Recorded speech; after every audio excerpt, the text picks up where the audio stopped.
निजीकरण और विनिवेश को लेकर देश में लंबे समय से चर्चा हो रही है। प्रधानमंत्री मोदी ने भी साफ साफ कह दिया है कि सरकार अपनी 100 संपत्तियां निजी हाथों में सौंपने वाली है, क्योंकि बिजनेस चलाना सरकार का बिजनेस नहीं है। इसी बीच अब मोदी सरकार सरकारी टेलीकॉम कंपनियों MTNL और BSNL की संपत्तियां बेचने जा रही है।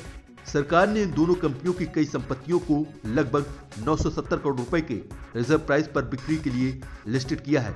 Department of investment and public asset management यानी DIPAM की वेबसाइट पर इन संपत्तियों की बिक्री से संबंधित कुछ डॉक्यूमेंट्स अपलोड किए गए हैं। इसके मुताबिक BSNL की हैदराबाद, चंडीगढ़, भावनगर और कोलकाता में स्थित प्रॉपर्टी की बिक्री के लिए 660 करोड़ रुपए रिजर्व प्राइस रखा गया है, तो वहीं MTNL की मुंबई स्थित प्रॉपर्टी को लगभग 310 करोड़ रुपए के रिजर्व प्राइस पर बिक्री के लिए लिस्टेड किया गया है। ओशिवारा में MTNL के 20 फ्लैट्स का रिजर्व प्राइस 52,26,000 से लेकर 1,59,00,000 रुपए तक है। BSNL के चेयरमैन और MD PK पुरवार के मुताबिक ये MTNL और BSNL में एसेट मोनेटाइजेशन का पहला चरण है। BSNL की 660 करोड़ रुपए की संपत्तियों और MTNL की 310 करोड़ रुपए की संपत्तियों के लिए बोलियां आमंत्रित की गई हैं। पूरे प्रोसेस को 1.5 महीने के भीतर पूरा करने की योजना है। MTNL की प्रॉपर्टी की ई-ऑक्शन 14 दिसंबर को होगी।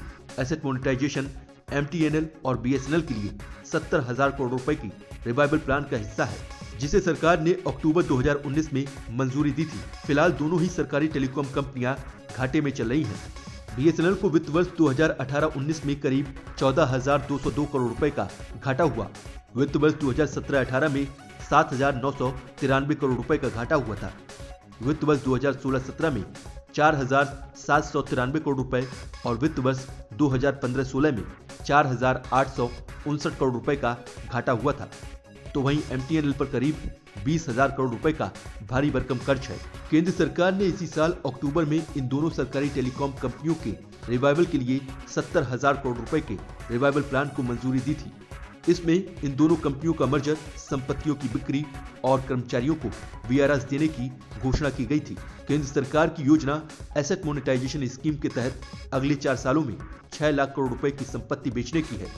वित्तीय घाटा पूरा करने के लिए पैसों का इंतजाम सरकारी कंपनियों की संपत्ति बेचकर किया जा रहा है। कोरोना महामारी ने पहले से ही डावाडोल अर्थव्यवस्था को और बदहाल कर दिया है और इसीलिए अब बैंक से लेकर बंदरगाह तक, बिजली लाइनों से लेकर हाईवे तक तमाम जगहों पर हिस्सेदारी बेचने की तैयारी है। गेल, इंडियन ऑयल की पाइपलाइन और स्टेडियम भी बेचे जाएंगे। एयरपोर्ट, सड़कें, बिजली ट्रांसमिशन की लाइन, रेलवे के डेडिकेटेड फ्रेट कॉरिडोर के हिस्से, वेयर हाउस, 7 बंदरगाह, ये सभी निजी हाथों में चले जाएंगे।